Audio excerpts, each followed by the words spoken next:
নদিয়ার শান্তিপুরে দুর্গাপুজো কিন্তু রীতিমতো এখন উৎসব। আর সেরকমই নদিয়ার শান্তিপুরের পার্শ্ববর্তী এলাকা ফুলিয়াতে বসাক বাড়ির দুর্গাপুজো, অর্থাৎ পদ্মশ্রী বীরেন কুমার বসাকের বাড়ির পুজো। দীর্ঘ 41 বছরেরও বেশি সময় ধরে এই পুজো হয়ে আসছে, এমনটাই জানাচ্ছে পরিবারের সদস্যরা। এবছরে আমাদের থিম হলো আইফেল টাওয়ার।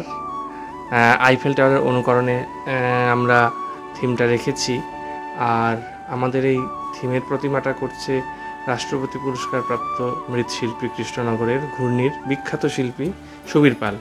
আর যেটি পূজিত প্রতিমা হয় সেটিও থাকছে, সেটি তৈরি করছে কৃষ্ণনগরী আর এক মৃৎশিল্পী শ্রী কানাইলাল ঘোষ।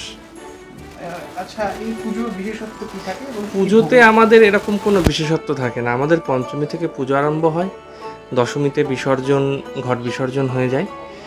যেহেতু বাড়ির প্রতিমা আমরা একদিন একাদশীতে রাখি, একাদশীতে বিসর্জন হয় না, তার জন্য একাদশীতে রেখে আমরা দ্বাদশীতে আমরা বিসর্জন করি।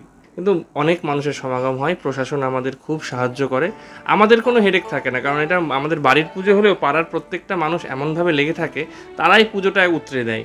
অষ্টমী আমাদের প্রত্যেক দিনই ভোগ হয়, মায়ের ভোগ প্রত্যেক দিনই হয়। আত্মীয় স্বজনরা যারা আসে তাদের প্রত্যেক দিনই খাওয়া দাওয়া চলে, এইভাবেই চলে। প্যারিসের আইফেল টাওয়ার কত উচ্চতা হচ্ছে? 110 ফুট মতন হয়েছে, আর এর উপরে একটা টাওয়ার তুলতে হবে 8-10।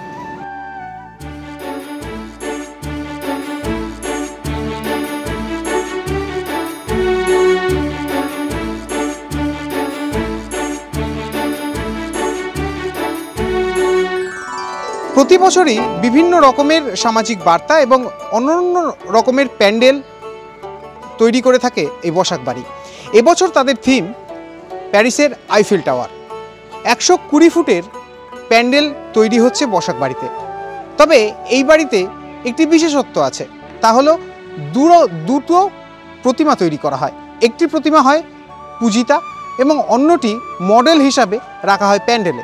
তবে চিরাচরিত নিয়ম মেনে বৈষ্ণব মতেই এই পুজো করে আসছেন বসাক বাড়ির সমস্ত সদস্যরা। হাতে আর মাত্র কয়েকটা দিন বাকি, ইতিমধ্যে প্যান্ডেলও প্রায় শেষের মুখে। তাই এখন জোর কদমে পুজোর দিন গুনতে শুরু করেছে বসাক বাড়ির পরিবারের সদস্যরা। শান্তিপুর থেকে রূপম রায়, কলকাতা টিভি।